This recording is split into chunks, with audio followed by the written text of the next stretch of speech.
I've been a yoga teacher since 2000. I'm a massage therapist. I've actually been working with essential oil since 1995. This is my private treatment room where I see both yoga clients, and then this is actually my massage table here where I'm laid out, where I have oils and crystals that I want to share with you today and kind of let you know what has worked for me, not only with teaching classes, but also working with clients and students one-on-one.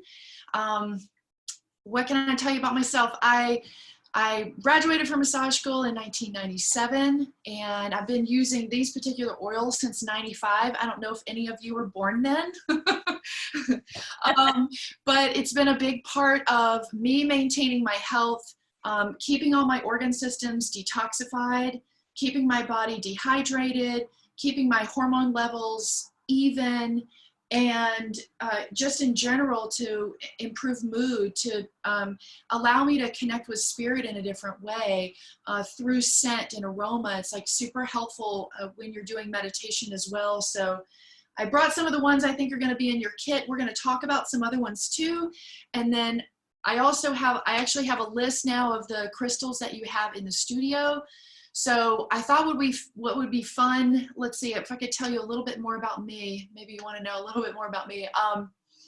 Let's see, from the professional side of things, I'm a Yoga Alliance continuing education provider. So if you're studying with me, then you're gonna, have some hours of credit there. I'm also an ERYT 500. I have my own yoga school. I'm usually a presenting faculty at 5 other yoga schools who invite me in to teach on a variety of subjects. Mostly, honestly, what I wind up teaching a lot is anatomy, physiology, planes of movements, all the kosha layers, the 8 limbs, yama and niyama, a little bit of philosophy, a lot with the elements. And so I've been probably teaching for teacher trainings for the last 10 years. If you're familiar with Amy Apoliti, she's an internationally known yoga teacher who I've assisted and traveled with a lot. And I was formerly an Anusara inspired teacher for many, many years. So I come from a Hatha yoga background, and I currently right now teach a lot of vinyasa flow yoga for my private classes. I work with addiction and recovery groups. I work with corporate groups. So I do corporate wellness classes, go into corporations, teach their wellness yoga for them. And let's see what else. Private sessions here in this office. So it's pretty much like this is my whole life. And as I imagine it, as it is for you too. So I've got some of the crystals that I use here in my office today. And then I'm going to try to match them up with the oils and also try to match up our conversation to the crystals that you have in the studio. So I thought we'd kind of start with, I know you're pretty savvy about how you're using it in the studio, and I thought we'd just kind of roll through that really quick, like how you can use essential oils in the studios. I've had one occasion where a colleague of mine was using way too much essential oil, and when I came in to teach the next class, like students were sneezing. So I want to just make sure that all yoga teachers really understand that these are really powerful.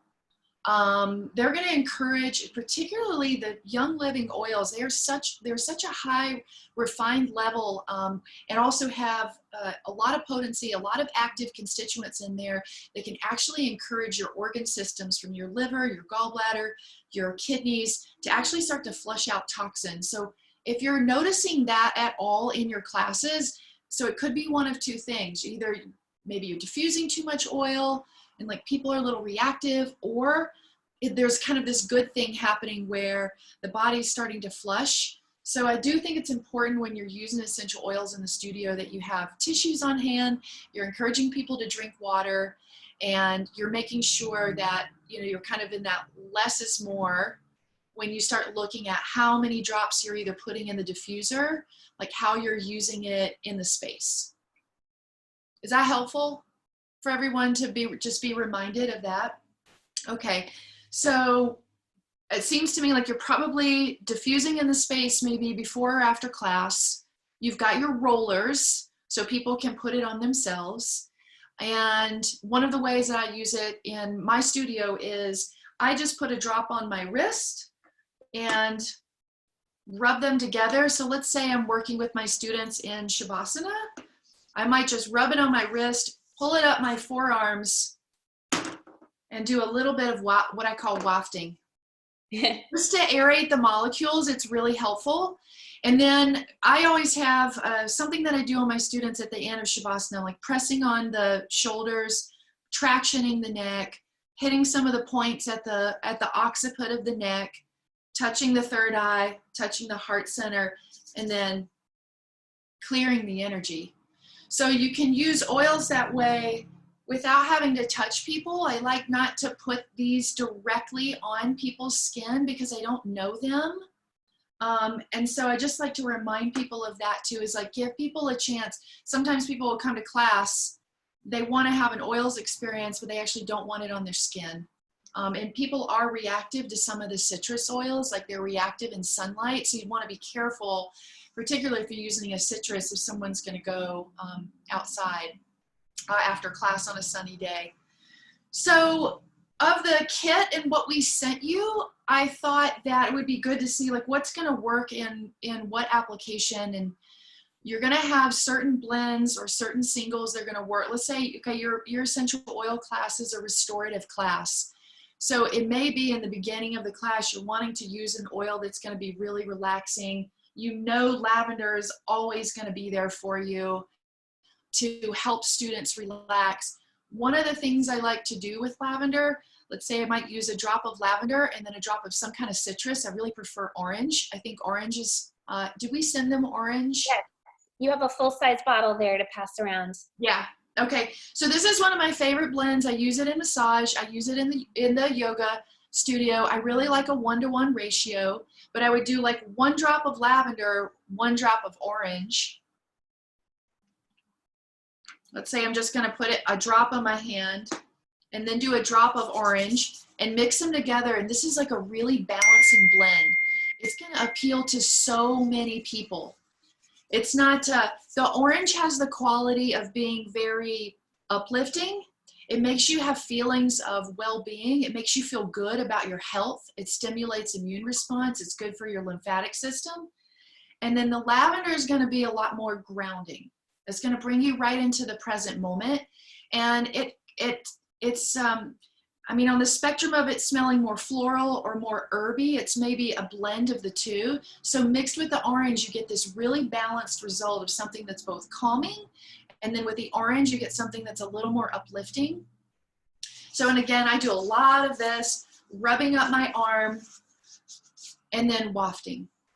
Just like if you're accustomed to smudging yourself or clearing the heart chakra, it's the same idea. That's how I think of it. That's how I use it. It's going to be more beautiful. It's going to smell better if you waft it and you pull through the heart, come over the top of the head, just like you're washing the air or the aura that's around the body, right?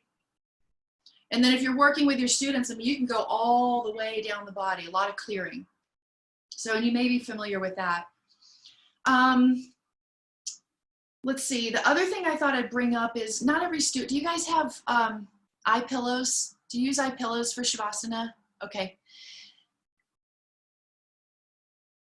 Yeah, okay.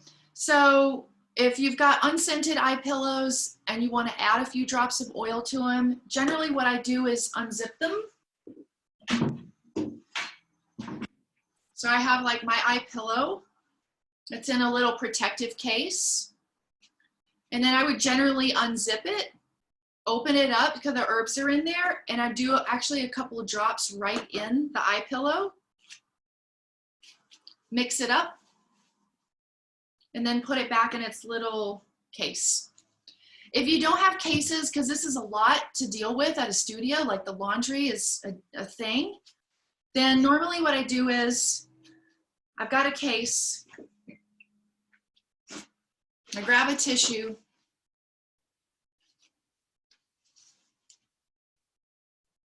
and I use it like that. So that's another way if you want to use the eye pillows in the studio. And I love at the end of class, if you're going to have a little bit of water for the students, a drop of peppermint or a little drop of lemon.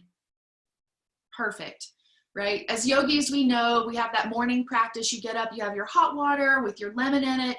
You know that's going to be good to clear the gallbladder, clear the liver, put the right amount of acidity and alkalinity balance into your stomach first thing in the morning. It helps with peristalsis, so it helps with that cleansing action in the digestive tract. So, and that could probably be really good, especially if you have people that are a little responsive in class. Like if the mucous membranes start up and your body starts cleansing itself, you're gonna have to blow your nose, right? So make sure you keep the tissues nearby. And as long as you know that the aroma level is kind of at that low level where you walk into a room and something's different. You can feel it in the energy of the room, or you can slightly smell it, that's probably enough. If you walk into a room and it feels really heady and it's too much, I would say turn your diffuser off and turn on the vent fan if you have one in the studio, because it's probably going to be a little on the strong side. Okay, and then the last one, and you might be doing this already, there's a couple ways you can do it. So important to use a mat spray, especially for those studio mats. You got the public coming in, they're using those mats. I do everything from make my own to using the thieves spray. I really like using the thieves spray in the winter time because it's got that cinnamony flavor to it. Kills a lot. I mean, it's antibacterial, it's antiviral, it's antimicrobial. So that even's just going to be a spray that you want to use on flat surfaces all around the studio and in the waiting area, on doorknobs, any, you know, in the bathroom, on the fixtures, just to give you that extra way to like get some of those little germies without having to use a whole bunch of alcohol-based or chemical-based cleaners. So I think that's really important. But you can also make your own spray, a little bit of vinegar, a little bit of water, a couple of drops. There's a variety of ones. You could use the RC that we sent you. You could do peppermint or eucalyptus. You could do a citrus one if you want that. You kind of mix it up and see, you know, what you have on hand. So that's also kind of good to know too. Yay. Really quick, when we talk about ingesting oils, Kendra, can you let me know really quick? In the United States, we have a separate label if you're allowed to ingest it because of the FDA. And I don't know if any such thing exists over there. You guys seem to be more on track with the holistic lifestyle, and the government's okay with ingesting oils. Here in the US, they freak out. I actually don't know. I don't know the regulations for ingesting oils, but it's not the first I've heard of it. I've definitely heard of taking a drop in amount of water, a drop of lemon or something like that. But so I'm not sure on that front. But we do use our own mat cleaners as well. We already use tea tree and lavender Perfect. and water as a homemade mat cleaner. Well, everything I sent you guys is cleared for internal use just in case. It's the white labels, even though they're in your guys' little rollers and tincture, they are cleared, just so you know. Wouldn't want you to think that I'm sending you something not organic and pure. Go ahead. Great. So I move on? Yes, move on. Moving on. So look at your kit that you have that we sent you. I believe you have cedar wood in the kit. Okay, Kendra, it's so helpful to see you nodding. It's like I know, since you're muted. So unscrew that. You know what I like to do is I do tap a few times. Sometimes I roll just to activate the energies of the bottle, help me engage with the oil. And then let's say I'm working with a student or a client. I just want to see if they're even interested, if the smell resonates with them. Again, I do a little wave. I always think like if I'm smelling a really nice bottle of wine or a glass of wine, it's just, so this one's cedar wood. This one's great for root chakra because it's very grounding. If you're thinking to yourself, well, Well, it depends on the person too. Some people may think that like a single, like a wood like that might smell maybe a little too one-dimensional and you want to add something to it. You could do a drop of cedar wood, drop of orange, mix them together, wave. If you want to go for, you know, something that's a little more balanced. Otherwise, this is going to be more earthy. And also I find the, any of the blends that have a lot of an evergreen or a fir or a spruce, something that reminds you of an evergreen forest, like those tend to be like really appealing to a broad spectrum of people, and either can uplift them, like if they've been inside a lot, they've been on the computer a lot and they're not connecting with nature, or it can also make people feel much more grounded. So it kind of works in a dual way, kind of depending on what people are, kind of what they're needing emotionally. So these are going to be affecting the body physiologically, like I've mentioned the immune system, I've mentioned the organ systems, but it also has this emotional component to it as well, and then obviously a mental component. So like at the end of your restorative essential oil class that you have, one of the things I always try to do with my massage clients is I don't want them walking out the door so relaxed. I get in the car and they're like, and like have a wreck or something, you know? So I really like for people to smell like a little bit of peppermint, or if it's funny, I actually have 2 bottles of peppermint at my house and don't have it at my studio for some reason. I might even just have them smell a little bit of the pain away. So you've got this one, I think, in your kit. Is that right? Kelly, I don't remember. I think there should be a roller of it. Do you see? Guys, Yeah. yeah, so I'll pass that around. So pass that one around. You're going to tell it's obviously a blend. You're going to be able to smell the birch and a little bit of peppermint. It's a little more, wakes you up a little bit. And then that darker note in there is actually the helichrysum. And that is really the healing oil. So this would be something that you would want to use on, I like to use this topically on a bruise. I like to use it on sore muscles. I like to use it on inflamed areas. You're not going to be using it on an area where there's an abrasion or there's a cut in the skin. So it would have to be healthy skin. But this is more of like, I just want to give you that idea of like something being more uplifting to maybe wake the class up at the end. Mm-hmm. So I usually go for a citrus, or I go for like a peppermint, something that's minty, something that's citrusy, and that tends to brighten, wake people up and feel like they could be a little more mentally alert for driving or hopping on the phone, whatever they have to do right after class. The cedar wood, I've kind of, with the chakra system, I kind of have it lined up with first chakra. But one of the things that I wanted to point out about the chakra system is one of the interesting things I have learned about it is I want you to know as yoga teachers that you don't have to be completely hemmed in by, oh, if it's root chakra, I can only teach on material issues, or if it's, you know, sacral chakra, I can only teach on pleasure and sexuality.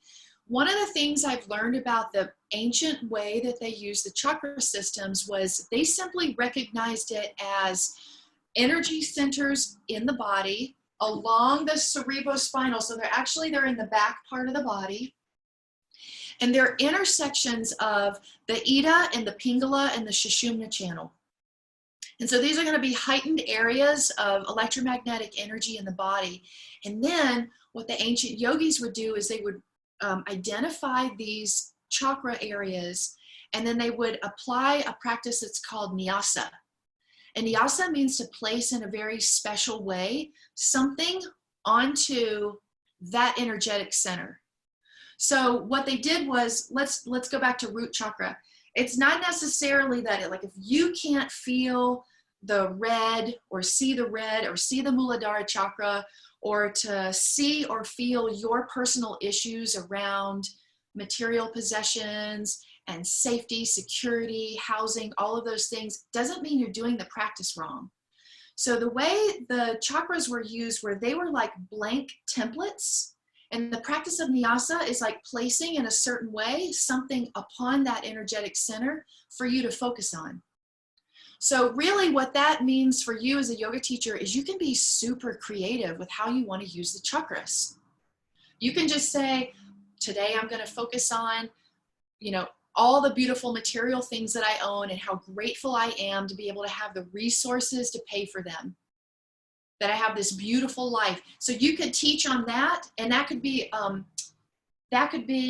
you could associate that with root chakra, but you could also associate it with the heart chakra and saying, I just am overflowing with emotions of gratitude for all the blessings of my life and the way I've been able to manifest the resources that I need to have a beautiful life, to work with others, to share with others, to manage my own health. So you can be really fluid with how you, kind of how you think of them. So what the ancient practitioners would do is they would put something special onto a chakra, either like a deity, or they would put something like a mantra. Like each one of, when you speak Sanskrit and you're like you're trying really hard to do the pronunciation, like each one of the letters of the alphabet corresponds to each one of the petals on each one of the chakras. Okay, so you could come up with a whole theme around root chakra, the Muladhara, and then maybe pronouncing some of the poses in Sanskrit that go along with staying settled in the pelvis, like a lot of the seated postures or some of the floor-based lunging positions where you feel that focal point deep in the pelvic basin. So you can use that as a way to like theme your classes or just to bring attention to an area. Because one of the things I was really surprised about is, like, back in the day, I learned about the 5 chakra system. And then I got introduced to the 7 chakra system.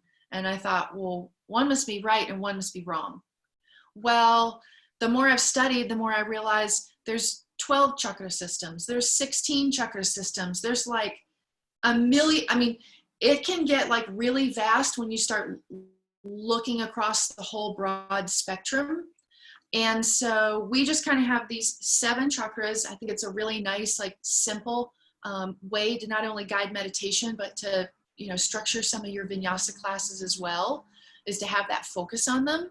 And the colors that are associated, it's going to help you pick out the crystals, but the crystals also have more, they have more qualities to them than just what might work for your thinking red and root chakra, or you're thinking orange and second chakra for Swadhisthana, right? Or you're thinking golden yellow, Manipura chakra for third.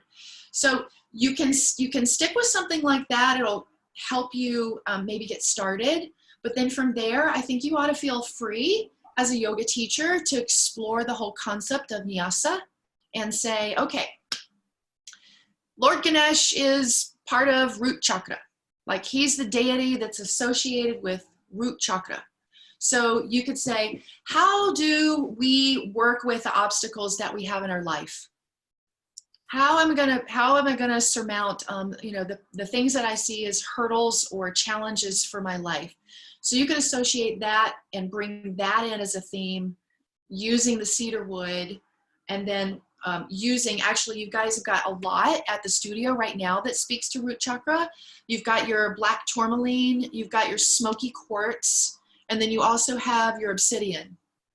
So those are all going to be very rooting and grounding. They clear out negative energies. And like the smoky quartz in particular is going to be really, really strong. That's one that I really love.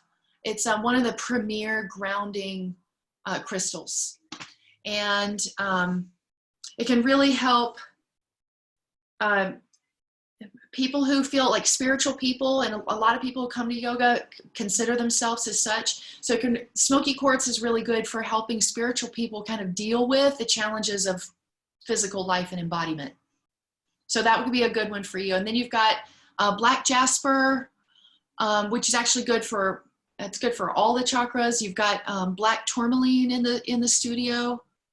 That one's really good for like giving you psychic protection when you're in challenging circumstances. So a lot of the crystals are really going to work both on a physical level, but some of them are really premier for working on subtle energies. So that's good to know. And the obsidian as well, that's going to work. That's going to be more clearing, grounding, protecting, clearing negative energy, clearing toxic situations. That's what all of those are going to be really good for. And I just happen to have a chunk of basalt. Hematite's also going to be good for root chakra. And let's see, I had a couple I wanted to share with you, but the root chakra between the oil and then whatever stone that you're using that day, whatever crystal you're going to be using that day, you want it to be able to really help someone establish a deep sense of their physical self, which is a little different than establishing a sense of the spiritual or the soul self. So you can bring that in. The second, what we could talk a lot about each chakra, so I guess we'll just keep moving up. You should have I think you're going to have a big bottle of peace and calming. Or is it going to be in the roller? Did we send peace and calming, Kendra? Is that one in there? Purification as a big bottle. Yeah, I don't think we have peace and calming. We should talk about it though. It's one of the better ones. Yeah. It comes in our starter kit here in the United States, and I checked and it doesn't come in yours. You can buy it separately. Okay. All right. But so that's why I was thinking I knew it was in our starter kit. I was thinking it would be in theirs. Okay. yeah, that one, but it's a great one to talk about. My kids love that one. Yeah, it really is a great one to talk about, and it might be one that you want to put in your kit at some point. It's definitely one of those that has a very balanced aroma to it. So it's going to be both grounding and also uplifting at the same time. I know that kind of sounds weird that you could have that experience, but like I was mentioning earlier about the combination of like a lavender with an orange kind of yields that same effect and properties. This one could do it for you as well. And this one's also one of those ones, it's not too feminine florally. It kind of appeals to all genders across the board. But let's set this one aside for now. One of the reasons why I brought it up is because it does have ylang-ylang in it. And if you've got ylang-ylang in the studio, that's also going to be really great for second chakra. Mm-hmm. Jasmine, anything that we might have identified as like aphrodisiac or sensual, that's really going to speak to like what you can place in a special way through Nyasa into the second chakra, because it is an area that has a more watery energy to it because of the digestive system, because of like the movement of the hips through dance or sexuality. So it kind of speaks to that area of the body. And that was something else I wanted to mention about the chakras and about the practice of Nyasa, is it really more speaks to what's the element that you can apply. So each one of the chakras is associated with an element: earth, water, fire, air, space, or you might say wind or ether, depending on the lineage you've studied with. So starting from the base of the body, starting with root chakra, this would be more earth. And then moving up second chakra, that's going to be the water element. So like even when you're teaching your let's say you're teaching your chakra class, you've got the vinyasa flow for the chakra class. You'd want to point out, how can we bring more steady earth energy into the legs and really focus upon the water element in the hips and how the hips are going to move, so that you have that juxtaposition of something being steady and something being movable, and finding that balance point in between, which is what we know the yoga practice is so much about. It's not just the physical, it's not just the spiritual. We're trying to find that interface of the two of them. Okay. Allie, can I ask a quick question? Since I want to start incorporating some of this, if we're not putting it on ourselves per se, or if they're not applying it to the students, how are they going to isolate the root versus the heart, if that's what they want to focus on today? Is that just through what you meditate on with your words, like abundance versus, I don't know, what you were saying with the different mantras? Yes. Say that again, Kelly.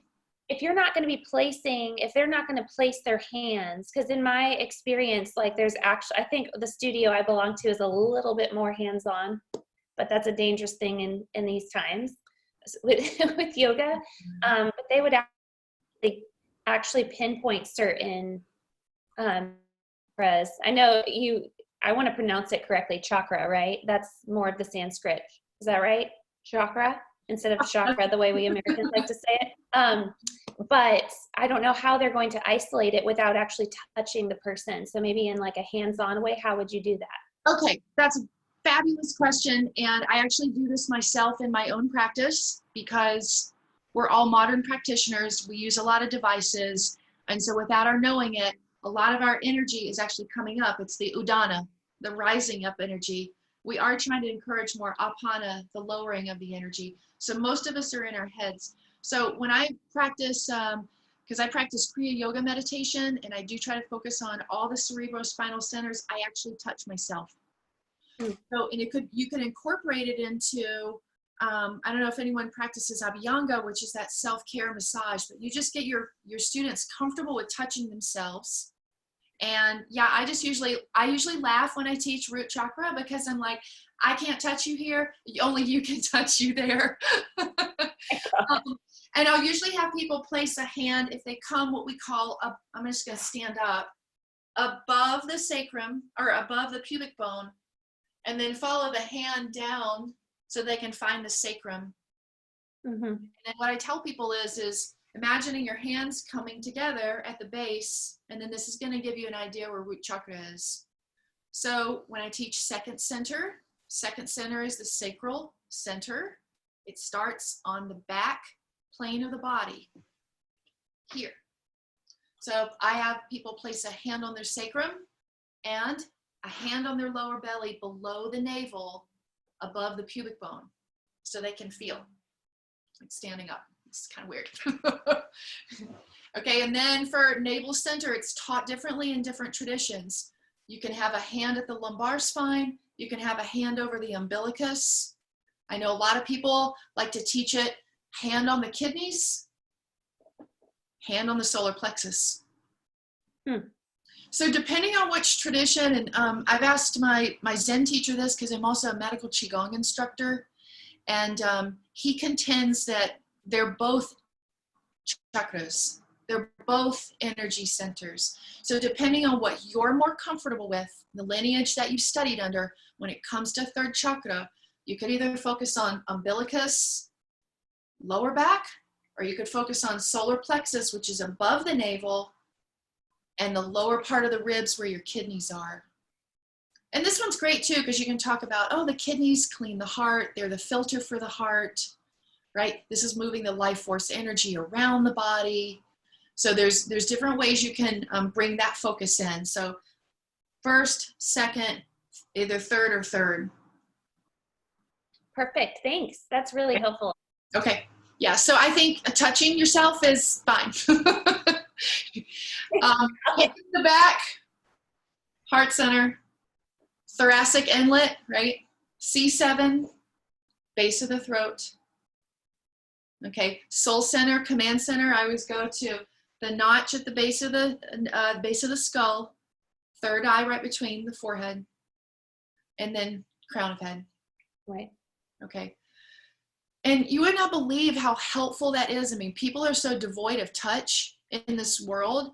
And then the whole like idea of touching yourself, at least in Western culture, it's only thought of in terms of like masturbation or something. So just to have something so simple to touch energy centers on their body, you would be surprised how the nervous system, the receptors in the skin, every time you touch yourself, how much you're going to see people relax and breathe.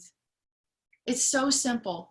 So I have found both personally and as a teacher, such a benefit in teaching people to touch their bodies, to find them. Then they can sit maybe for a seated meditation with closed eyes and try to reconnect with them on a sensory level. Or I might have them contract and release muscles around that chakra, right? You could start with Ashwini Mudra, which is the anal sphincter muscles, or the perineum, right? The pelvic floor muscles, contract and release. Okay, now I have a tangible way to connect with root chakra. And then the teacher's talking about the qualities that it represents. And then you have an oil or you have a stone. Now, I've seen the studio online. It's really beautiful. I don't know if you have small stones like this that are handheld that you can put in your hand, or if you've got some huge, gigantic crystals. There's more small. Okay, perfect. I mean, this one's pretty large, my rose quartz. But if I were teaching a small class and I wanted to have everyone have like a tangible way to connect with the crystal, then one of the ways they can do it is or let's say everyone happens to have their own, is you can hold it. You're going to be teaching upon the qualities of rose quartz. It speaks to Anahata chakra, right? So it speaks to the heart. It speaks to love in all forms. So it's not just the extroverted love moving outward, but it's the self-love moving inward. And I always want to emphasize something that's an inward part of the practice. So this can be held in front of the heart. And when you inhale, you picture the breath, the air is moving. It's moving through the energies of the stone into your heart chakra. And when you exhale, picture it moving out and being cleansed. So you could hold it in front of the third eye. You could hold it in front of the throat. Whatever crystal you might be using, you can hold it in front of the heart. You can hold it in the solar plexus. And you can just use it as, again, a focal point for directing the breath moving in and out to a quality that you're assigning because of whatever your theme is for the class that day. Is that helpful? Are you using that way? Are you using it that way already? Is anyone? Okay. That's really nice to learn. Yeah. And I don't know if that'll work at your studio. I know I can, if you want to get small sets of chakra stones and like have a set per student, they'll probably be something in this size. And then you could actually do all kinds of cool things, not only holding and doing the breath in and out exercise, but they could actually place it. If you're in Shavasana, they could actually place it on the body. So this is Allie, too, they also sell rollers where you can get the stone as the roller top. And so you're actually using the corresponding oil with the crystal. And it's just an easy application for some people who maybe don't know which ones to pair up with which. That's right. Being very haphazard though, and not done from a very learned perspective. Yeah. Well, you know, I would say as just a blanket statement, if you're getting started and you're confused, I think it's really helpful just to start with our understanding, our Western understanding of the rainbow colors of the chakras, where the colors land, and then picking out a stone that's in that same hue and color. You're never going to go wrong. I met with a friend who owns a crystal shop just a couple of days ago, and she said she's like, that's the thing I just tell people right off the bat. I mean, you can get much more involved in that because like hematite, basalt, the obsidian, the black jasper and whatnot, it's not red, but it does speak to the rooting energies around the root chakra. So you can, you can get more diverse with it, but if you're just starting and you don't want to be confused, then you could use like a red jasper for root chakra or for second chakra, right? You could use, I really like citrine. Here's my citrine chunk. My geode that I keep, I love this one for solar plexus, but you could also just get a little citrine point. This is a little citrine point. So depending on what you have, this one I think is important for all yoga teachers, that you should have one of these on your personal puja because it'll help bring in wealth and abundance. So I think this one's good to have on the puja when you're picturing the good work that you want to do in the world and the good money that you want to make for the offering that you make. And this one can be really, really important and powerful for that. So that kind of lines up with, solar plexus. Okay, this is my little citrine chunk.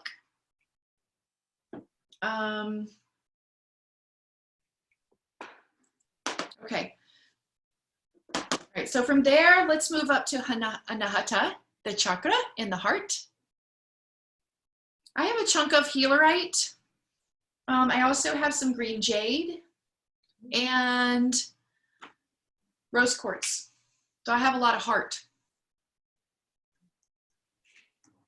And you guys have rose quartz in the studio too.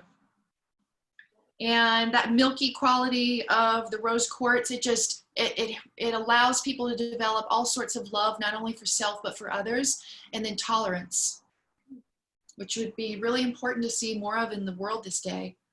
these days.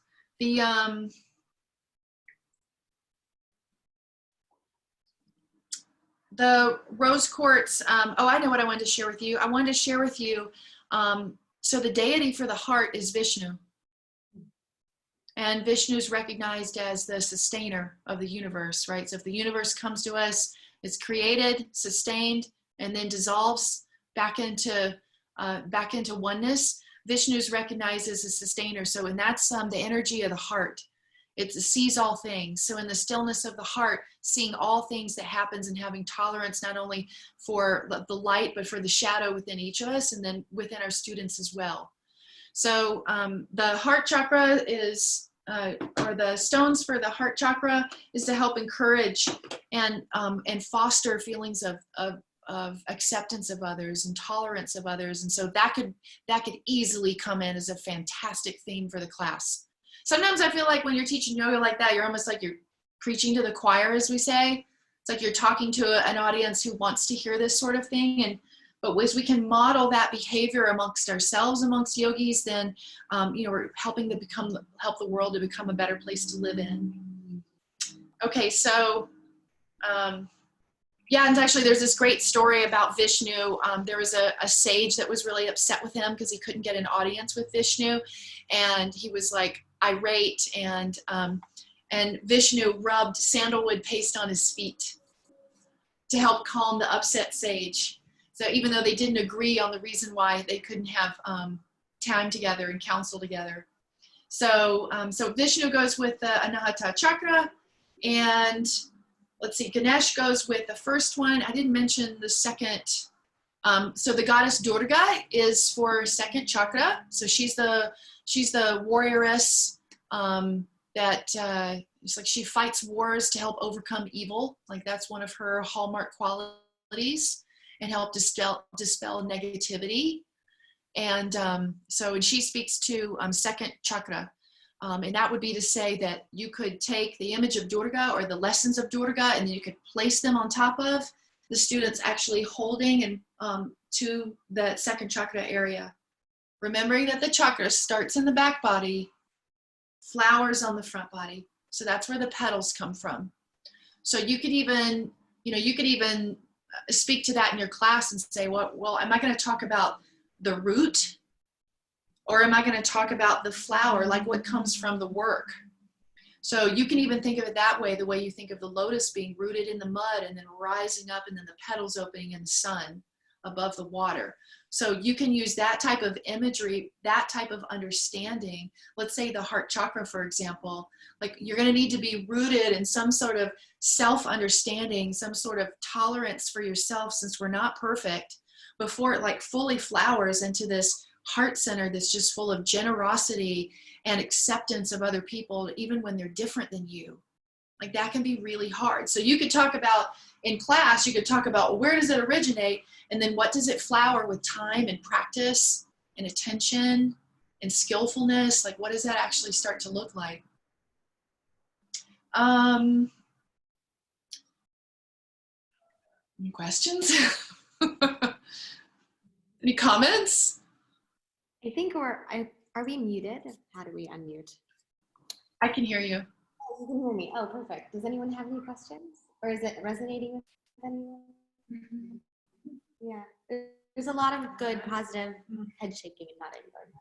Okay. Wonderful.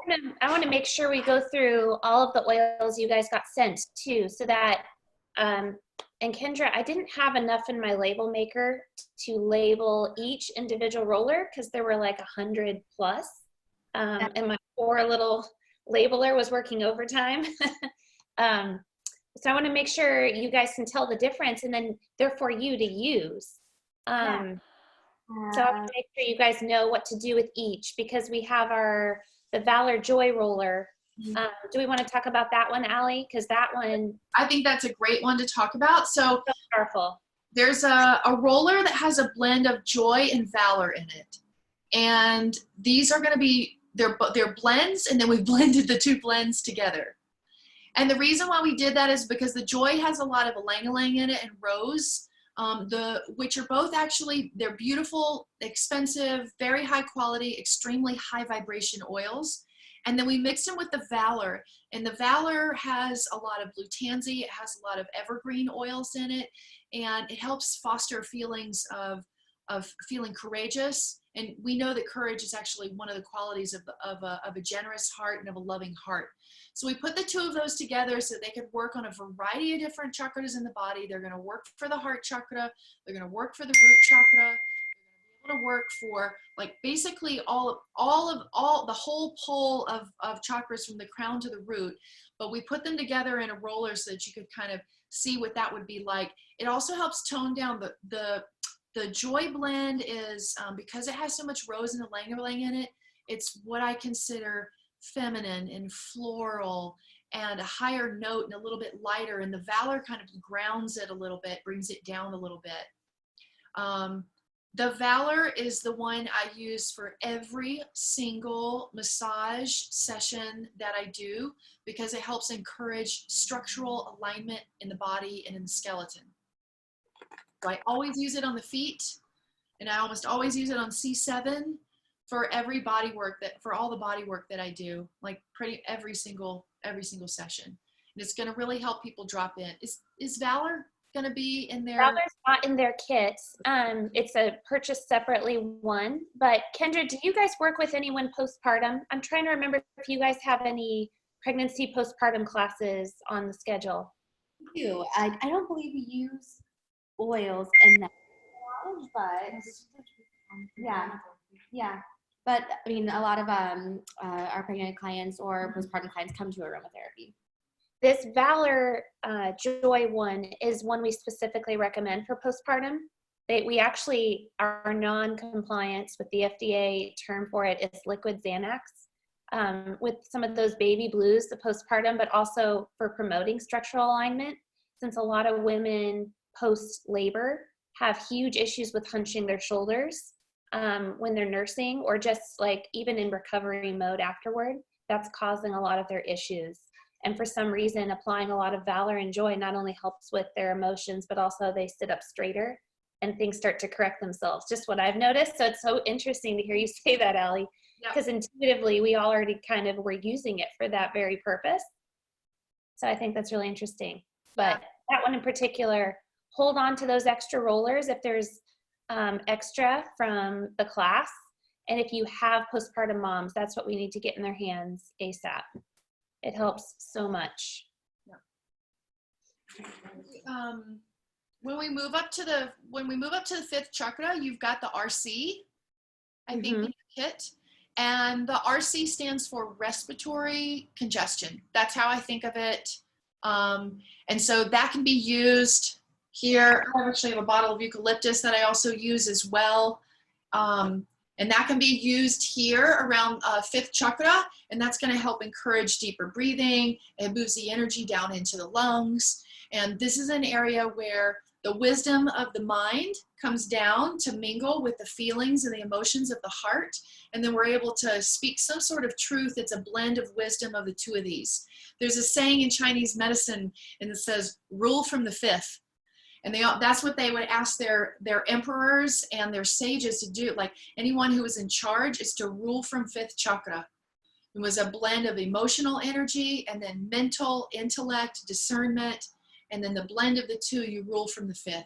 So it's not all intellect. And I think that would also be really helpful in the world we see today. There's a lot of like people ruling from hot, fiery emotions or moving from a cool, detached intellect.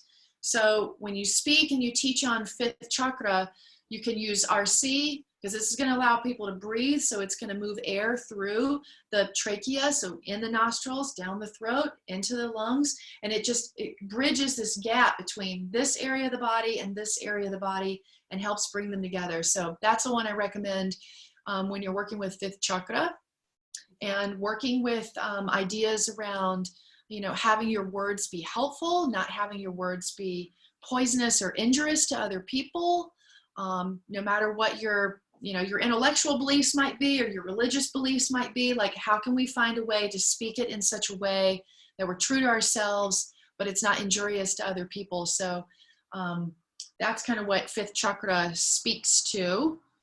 And we're almost done. Allie, intervene real quick on the RC before we move off of it? Yes. One quick way we've done this at our studio, and everybody has to do this individually. You can't do it for them once again. But if you guys have your RC, yours is in a roller. Do you guys see that? Did you guys pass those out? I think Kendra gets up to pass them around, so she may be getting around with that one.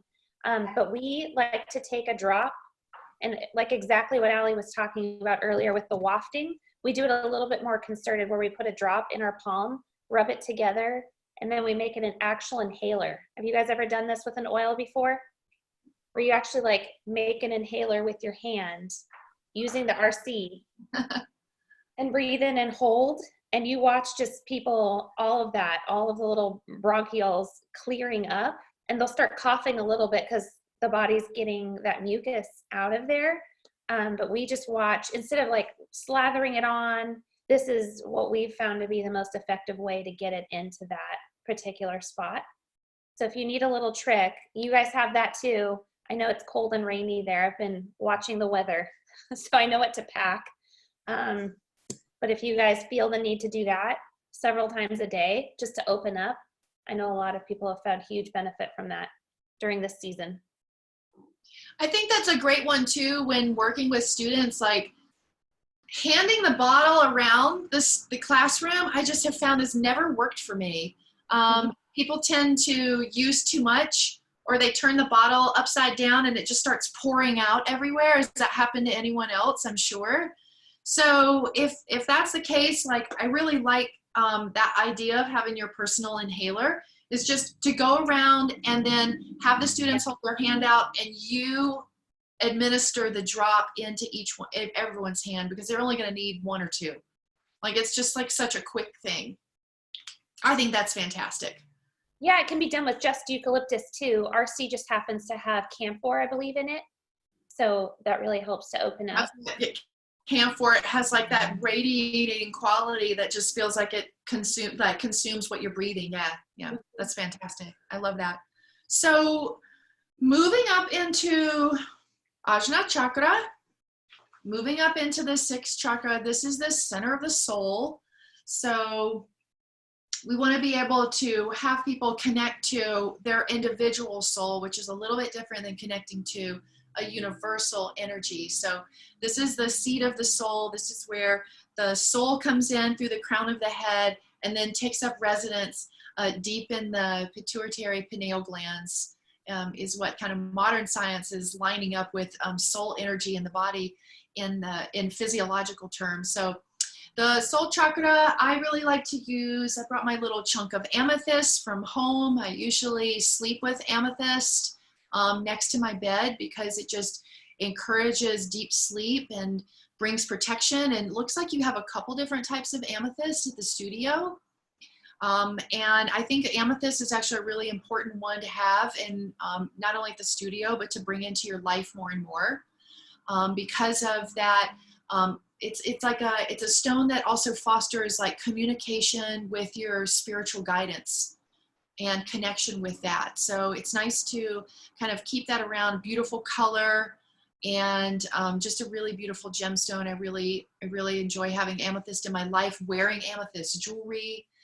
So this is part of the soul center, and then lavender can be used, valor could be used, cedarwood could be used actually for soul center as well. So cedarwood is actually pretty versatile in your kit. You're going to find it. So you're going to be used for even crown chakra as well, like two little bookends of energy of cedar at the top and at the bottom to help ground the pole of energy throughout the center of the body. So protection, even overcoming addictions, amethyst is good for this. And so if you wanted to spring for frankincense, you could certainly spring for frankincense, like a little bit more of an expensive oil. Might be something that you want to use personally as a teacher, like personally for your own spiritual practice. May not be one that you want to use in the studio just because just a little more expensive to use, but maybe so. Maybe you want to use that. Frankincense and amethyst for crown, or for not crown chakra, but for the soul center, for the command center of the body. And then at the end, I have a chunk of selenite, I have a chunk of clear quartz. I know you have clear, yeah, you have both clear quartz and rose quartz and amethyst quartz at the studio. So the clear quartz is going to be just superior for cleansing all of the chakras, all of the energy centers of the body, because it's what they call a programmable quartz. So it not only can clear energy, but you can also program it with your intention of what you want to bring in, what you want to place in a special way along the centers of the body, right? Through that practice of nyasa. So whether it was a deity that you're bringing into the practice, it's Shiva, it's Shakti, it's Durga, it's Brahma, it's Vishnu, right? Whether it's that, or it's a mantra, or the way I think of it, using the essential oils in the quartz, or using the essential oils in the crystals is a way to place something of value, of high vibration, and place it specially on the chakra centers of the body, and then teach to that, and call it in either through the the personal inhaler of breathing it in, or the holding of the stone in front of the center that you want to clear, right? So clear quartz for that. Selenite, which is also, this is what they make fiber optic cable out of. So this is absolutely known as. Oh no. I find your quartz in your personal kit. You know, you can get selenite, and sometimes I've gone to studios and they literally have like huge, selenite columns in the studio. So I have a little chunk of each. Sometimes I keep this in my pocket. Okay, so let's just look here and see maybe what we might have missed or what I didn't cover. I did have a chunk of labradorite that I wanted to share with you today. I don't know if you can see this one. Also, a more affordable stone. It's got all the colors of the galaxy in it. You can see it reflecting light. And so this one also can be used for crown chakra, for Vishuddha chakra, right? So you can use that for cleansing and for, this helps bring in magic and protection. So this one's a beautiful one too if you want to, because labradorite's also really common in jewelry. So you might have a pendant with labradorite. This is chalcedony. It's a blue chalcedony, and this one brings about like creativity and playfulness. So I love wearing this one. I've got a little bit of citrine here too. So you can wear your jewelry. You can have chunks of raw stones that you're using, just depending on how you want to bring it into your teaching. So, gosh, there's so much more we could talk about, because we could talk about the Mahabhutas, we could talk about the 5 elements, and how you might bring in all the elements and start matching up the oils to the elements as well. But I think we just need to make sure that we've covered everything that we sent them, Kelly. And yeah. I feel like there's a couple that I might have missed. I've got my list right here. Fill me in on, did we miss any of the ones that I've sent you? Because it's been a little bit since I mailed that. We had Stress Away. Stress Away, Allie. And Pan Away. We went over that with muscles. That's the one where we don't put it on any abrasions, any open abrasions, but the helichrysum in it gets rid of bruising. It's called Pan Away, but if you put the I back in, it's Pain Away. Oh. That helps you remember. We call it Tylenol in a bottle, but the FDA doesn't like that. So they took the I out to make it a little bit more legal. We have a lot of restrictions here in the U.S. They really want you to be using pharmaceutical drugs here in the U.S. Yeah, Stress Away, and then I would think of Pain Away in the way that you might use an arnica. If you're using something natural for sore muscles, or for pain, for bruising, for inflammation, for swelling, if someone twists their ankle, like this is what I put on it. And then since it has that birch and that peppermint, you're going to feel it's also a really good one to help open up respiratory congestion as well. Stress Away, love this one. This is one I use a lot with my type A, like corporate style people. This seems to resonate with their mindset and their emotional set. And but I've also found that it's one when I work with people that are already really grounded, it's not that they dislike the smell of it, it's that they're just kind of like, well, I'm not sure. Like it doesn't always like land on them. So I usually open it up wave it underneath their nose, have them smell it, see if it's something that they want to use. But I just consider a stress away to be both kind of, it redirects energies, it both helps root you, but it also relaxes you, and it helps redirect the mind from the things that it's obsessing on, and kind of gets it back into a place of feeling the present moment a lot more, instead of being, you know, either going somewhere into past memory, which can also bring up depression, and then going, or trying to go somewhere into the future, which can bring up anxiety. I find stress away really helps redirect mental energies in a really powerful way. So that's what I use it for. People walk in the door, you know, maybe you keep this at the front desk at the yoga studio. Like people walk in and they're just like, and they're like all over the place, and they were doing 500 things before they walk through the door. This is when I have people smell this. And they'll just sit right into the present moment. What were you saying, Kendra? Over what was in stress away again? I think we missed it. There are quite a few things in stress away. So vanilla is probably what you smell the most of, which they don't sell as a separate oil, but copaiba is a strong ingredient which reduces inflammation in the body. Let's see, we have cedarwood in it, lime, vanilla, lavender. And then how do we pronounce that? Is it ocotillo? I think so. So how we pronounce that? That one's the blood sugar stabilizer.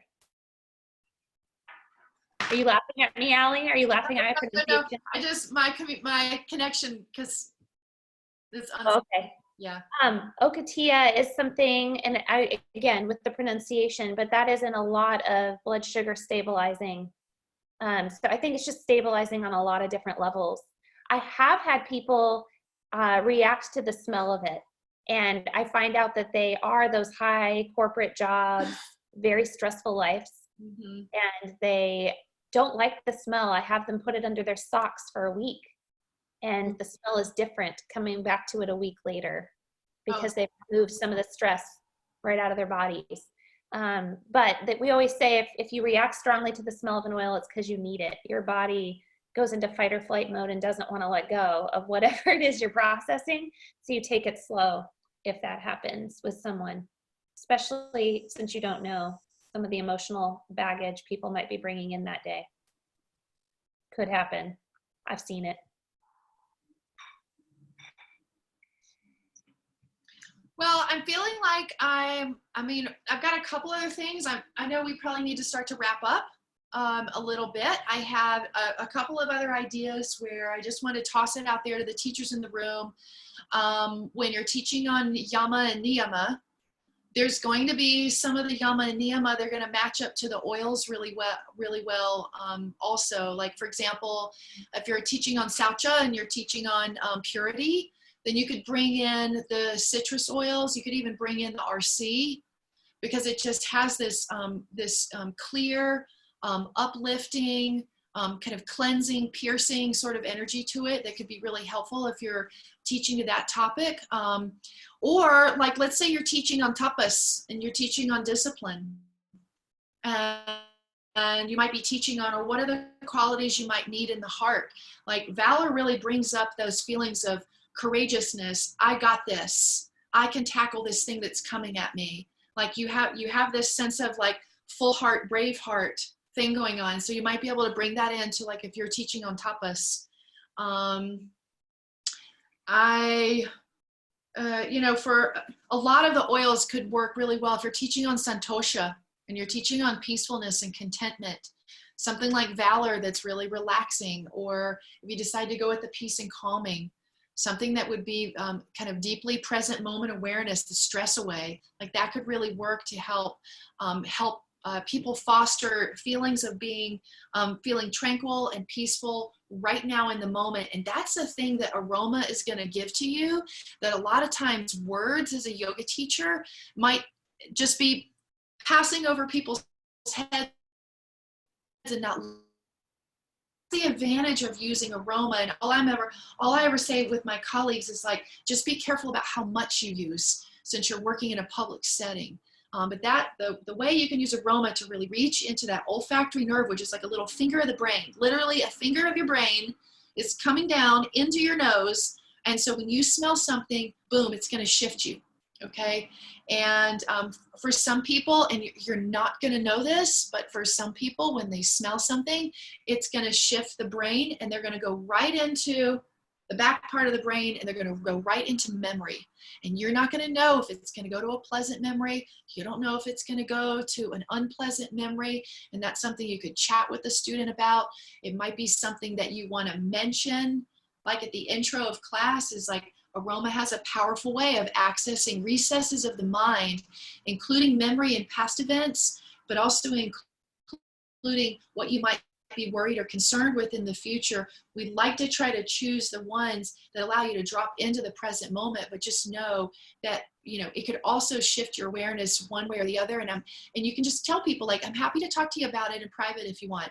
Because some people may need to be referred out for counseling, spiritual counseling, talk or relationship counseling, but it's just good to know that what you're working with is really powerful. So just because you see someone crying, or just because you see someone sniffling or blowing their nose if they're having like a mucus type reaction, it doesn't mean that what you did as a teacher was wrong.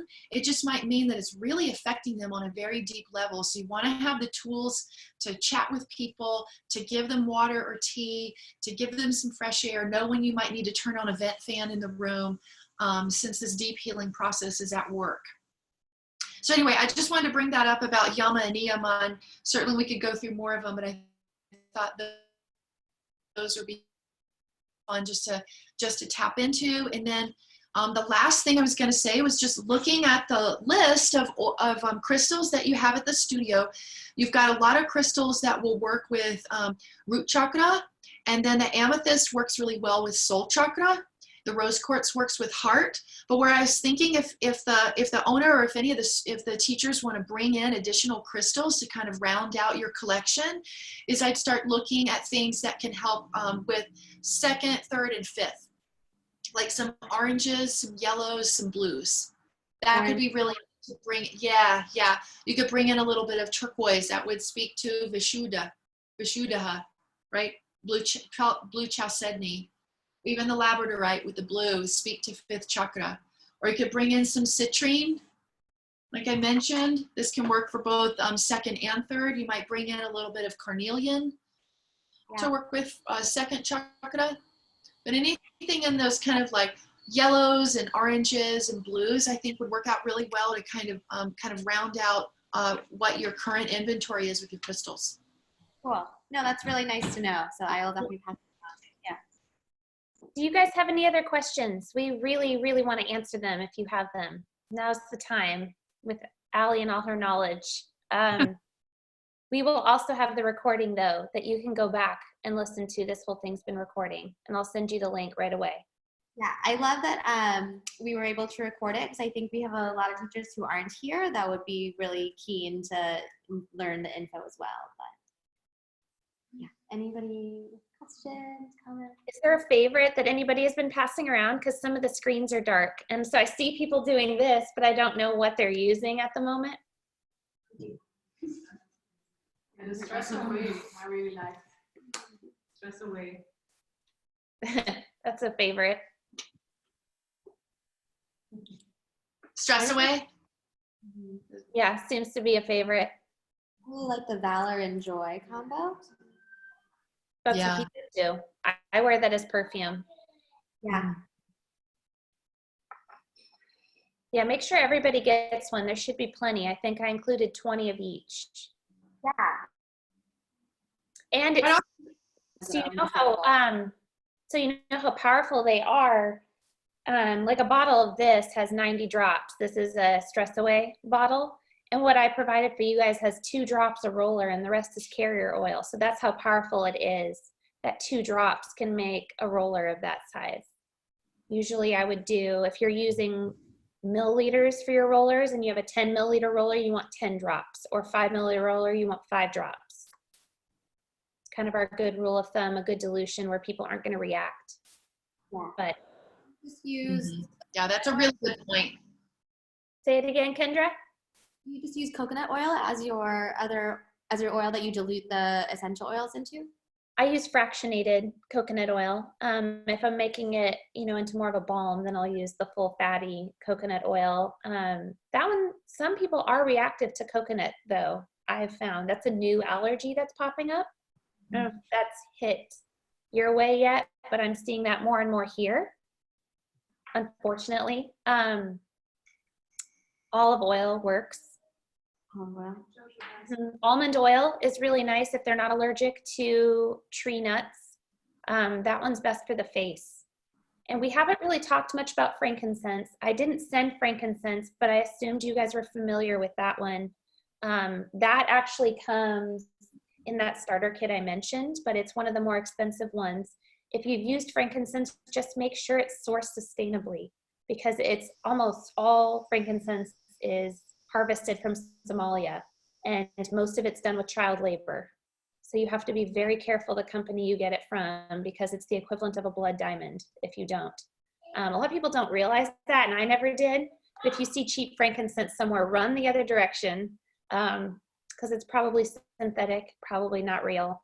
But frankincense is my big one with almond oil to just slather on my face every single night. And I've seen a huge turnaround just in like brightness and skin cell turnover. That's crazy before and after pictures you do not want to see, because no one wants to see that. No one wants to see wrinkles. But anyway, that's another one we didn't really talk about, but I assumed you guys are yogis, you know all about frankincense. Yeah, I think the oils that we use, you would know as well. The most common ones we use: frankincense, lavender, peppermint, sweet orange, eucalyptus. I think that's Lemon also. lemon. Did I send lemon? I sent that in a bottle, right? You have orange? Yes, we do have lemon. Yep, lemon, orange, lavender, cedarwood, and oh, did we talk about purification? We did not talk about purification. I think I sent you that one because it comes in the starter kit, but because it's so great in the diffuser at a studio if you're putting it in a bathroom. Okay. It actually repels bugs, but it also just covers up a lot of odors. Yeah. So a lot of people. I like to use in the matte spray too, for the matte cleaner. That's the one I do for all the surfaces when I make my own spray. If you're not using the thieves spray, then the purification with a little bit of water and vinegar is like a really great surface cleaner. Cool. Are you guys familiar with doTERRA? I know that is over there as well. Yeah, that's actually usually where we get a lot of our oils is from doTERRA. So I started with doTERRA, and I was buying my oils from doTERRA for 2 years before switching over to Young Living. So if you ever want to chat about that, just my experience with it has been just with the different offerings. And also I have to look into for Amsterdam, but they have such a thing as professional accounts that are free for businesses. Where you get like a huge extra discount and they are free. I don't really know, so she What is the difference between doTERRA and this brand? So doTERRA branched off of Young Living. Young Living's been around since the 90s, and doTERRA started, I believe, 2005, 2006. One of their CEOs branched off and took some of the recipes with him. So once I found out, I decided to go more back to the mothership in a sense. And Young Living owns all of their own farms around the world, and doTERRA does not. So I actually made it a point to go visit most of those farms. I've been to our one in Spain, our one in Ecuador, and one in Utah. Just so I want to see firsthand. I want people to tell me, like, is this beyond organic? Okay, good. Like in the US, we don't trust anyone in the US because the government's not really regulating any of that. So call me crazy. But I think another big difference is in doTERRA, when you have a membership, they charge you a yearly fee to stay a member. Young Living never charges. So that's another big difference. People like to save money. And then I think for me, like I started using Young Living oils in '95, and then but I've skipped around. I've used a lot of different oils in the last 23 years of being a massage therapist, and now I'm back to using Young Living. I just feel like they have the research and development in place, the laboratory insight in place, and then owning their own farms. I mean, it truly is. I mean, they have a program, and it's called Seed to Seal. So they start with the seed, they grow the plant, they harvest it, distill it. They're doing everything at the correct pressure, the correct amount of plant material, the correct heat for the amount of time to get the highest quality oil. When we say quality, well, what does that mean? Well, for me, what that means is I want it to have the highest level of active constituents. They're going to help my body heal and help my clients. I'm looking for something that's not cut or adulterated with anything else. And then I'm also looking for that really high vibrational oil too, which maybe you've noticed. I mean, I'm to the point now where you could put 3 bottles of peppermint there and they'd have no label on them, and I could probably pick out the Young Living one, because it just there's something about the depth to it when you're smelling it. There's something about the quality of how it brightens your mind, or the way you feel when you kind of sniff the aroma, that you can just tell it's like a little bit higher quality. I think it's very subjective. I know there's objective ways to kind of measure those type of active constituents and the potency of the oils. But I've just always had such a great experience. And, Valor is one of those oils that is a game changer. No one can really get the formula quite the way Young Living makes Valor. I mean, it is just a really superior blend that works on a variety of different levels that a lot of companies try to copy that recipe. And it's just, once you start using it, that's really your bet. I mean, you can take my word for it, or you can start to use the Valor for yourself and start to see what it adds to your life and to your practice, and see how it affects other people and or affects your students on a deep level. And I think you'll start to kind of tune into how special it really is. Really quick, a quick scientific difference. And this is something I noticed because I love my doTERRA oils. I still have many of them. But if you do a side by side, the Young Living ones are going to smell like dirt. Like a literal, if you go get your peppermint or lavender, those are the 2 I find most distinct. Young Living doesn't double distill. They don't double wash it. A lot of companies do, because they want to make it more appealing to a general mass. They want to make it smell a little bit better. Young Living smells a little bit more like you're in the dirt, because it has more medicinal properties to it. So those are the 2 I found side by side, but I still have many of my doTERRA oils. They worked great for me. I honestly switched to Young Living because they were cheaper, they've been around longer, and they have a lot more blends to offer. So that was my personal, but I still have them in the other room. So they're not a bad quality at all. Still love. All right, if you guys don't have any other questions, then we'll just make sure to send you the recording. Are you guys all on WhatsApp? Is that the main way you guys communicate with other people? I know I'm starting to get into that, because that's a very Europe thing. The US doesn't use WhatsApp ever. They don't even know what that is. I didn't know. I think it's free in the US, that's why. So it's completely different. So WhatsApp would Say that again? WhatsApp would be great. Okay, and then if anyone's on Instagram as well, I have found that one to be a little bit more universal than Facebook. Facebook seems to be a United States thing, for better or for worse. I think for worse. But I'm on Instagram. I'll be headed y'all's way soon.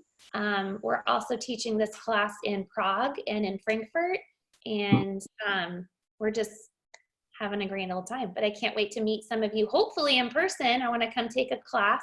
Is there a particular recommendation on Saturday as far as your best class? Somebody tell me what your best class is. Can you say what days you're going to be here again? I think you cut out right as you were saying it. We are arriving Friday night in March. I can give you the exact date, and then we are going to be leaving Sunday night. We have like 100-year-old barn we're staying in. I was like, I'm going to Amsterdam. I want to see a windmill. There has to be a windmill wherever I'm staying. But we're coming into the city, spending both Saturday and Sunday in the city. So I want to know what the best class is to attend. Well, we have 3 studios, so. Yeah. Take my pick. Come to our west location. It's our biggest location. It's going to be more of your fitnessy. We have our Pilates classes, hot yoga. We have bar. I think on Friday nights we have de-stress, like a de-stress restorative yoga flow in a warmed room. And then just right next door is the Cosmos, which is our primary yoga well-being studio. And Friday nights over there are really cool. We have a prenatal flow. We have a sound meditation yin class with Tibetan healing bowls right after. And then Saturday mornings, we have a strong vinyasa flow. I believe we have aromatherapy on Saturday. I believe we have aromatherapy on Sunday as well. Yeah, we've got some good stuff, so. I can't wait. I'm going to look at the schedule again. We're going to plan it. I already told the people we're traveling with, we are planning it around yoga, just so you know. I think I already mentioned I'm going to be unfortunately out of the country when you are here, but I will make sure that my colleagues will be here to help set you up and get you to see our space. Perfect. That sounds awesome. Thank you guys so much. And thank you guys for setting all of this up. I think I learned a lot. I hope we all did as well. It was really nice to just have a little bit of something different for one of our team gatherings, something a little bit more educational and practical that we can bring into our classes. So thank you. I'd love to hear like one thing that you're going to try to kind of implement in your next class that maybe we covered in our talk today. Yeah. One or two things. We have a few teachers here. Does anyone want to go first? Yeah. Well, I just love the fact that we got something to like work on together, because sometimes I feel the information is so much. You have so many different things that you can take, and like now we can know like, okay, so the chakras, and then go for an element, and then choose an oil, and then maybe mix it together like that. Mm-hmm. I thought that was like good practical, like, okay. Mm-hmm. Nice guidance. Oh, could you repeat what she said? The microphone wasn't, I couldn't hear very well. Hold on, I'll mute. No, I just said that it's nice that you gave some practical guidelines on how to use it, like chakras and then elements, and then you can choose an oil and then combine it all together, and then also going from different chakras and combining different elements and like make a flow out of that. I think that's nice. Absolutely. Yeah. And just remember that, the chakras are going to be associated with a particular element, but you can still use the different qualities, because it has to start somewhere and then it has to go somewhere. I mean, all yoga has an aim to it. So you can work on the starting point, and you can work on the end destination, and then the thread of connection between it all. And that's really what people are looking for when they come to your yoga class. They're looking for you to be able to guide them from where they are right now to where they'd like to be. And so you can use aroma as part of that. You can use the meditation and the awareness of the chakras as part of that. And then you can use the energies of the crystals as part of that. And just, keep it simple. Keep it simple, write it down, and then repeat it throughout the class in different ways. Link it and pull the thread throughout the class in different ways. I think it's great. Thanks. Yeah, thank Anyone else? I have my own computer. I think just get people to test themselves, right? Yeah. Hello? Sorry, it's kind of cutting to a different screen. Try again. Here? It's going to Kendra's, weirdly. Whenever you talk, hers is picking up on you.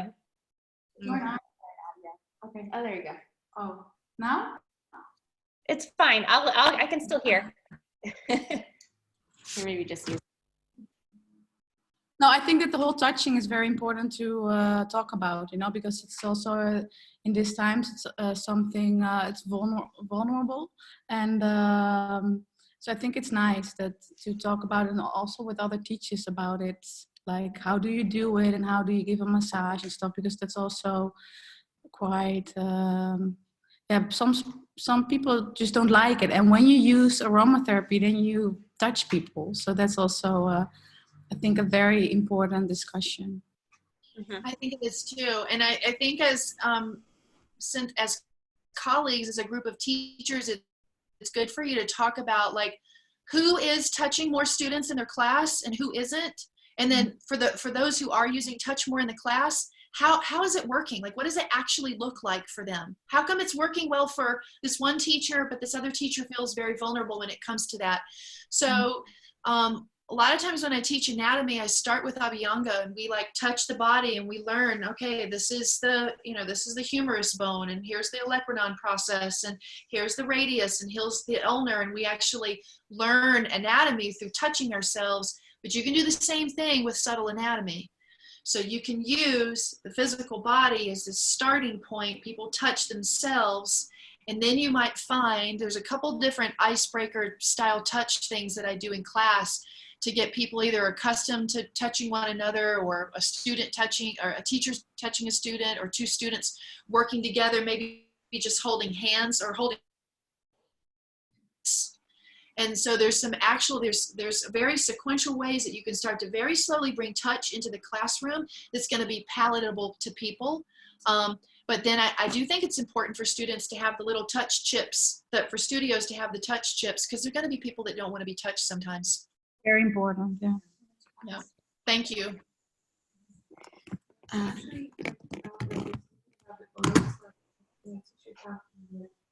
When you're going in Shavasana to touch someone, if you actually have a smell in your hand, then you announce to them that you're going to be there. So you can rub it on a little bit and then place your hand above them, and then they will smell you, because some they're so dropped in that they don't really feel what's going around, and you touch them and they can get. But if you actually have a smell, then they know that you're getting there, and then you can see the reaction and know whether you touch them or not. Yeah, and that's such a great technique. I'm glad you brought that up, because I have found that to work for my in Shavasana, for my classes where I'm not using aroma, the students lying down and their eyes are closed. I found that just that sound of rubbing the hands together alerts the student that you're there and you're hovering over them. You're like, I'm, incoming.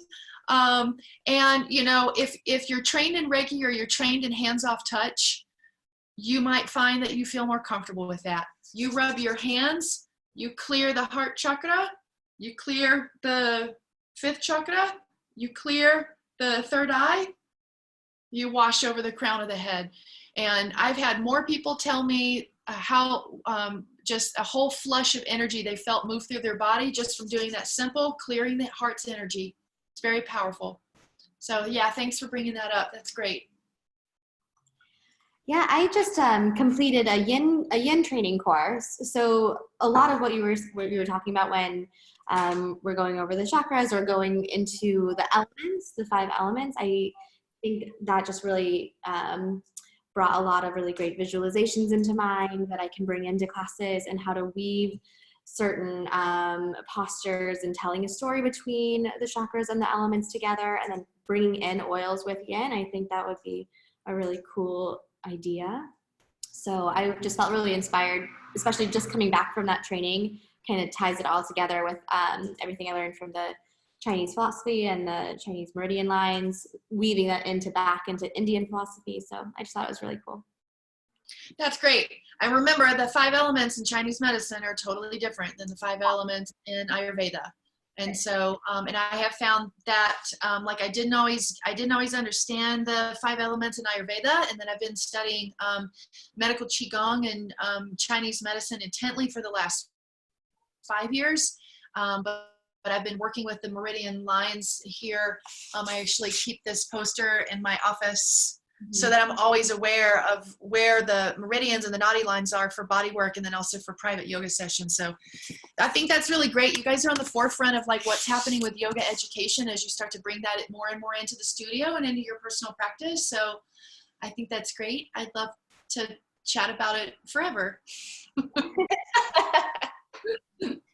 Well, we'll have to do it again sometime. We'll set something else up down the road. Yeah, no, I think that'd be a great idea. All right. Well, thank you guys so much. Allie, you are just the coolest. You're like this amazing older sister that I wish I could just keep around all the time. Very happy. Thank you so much.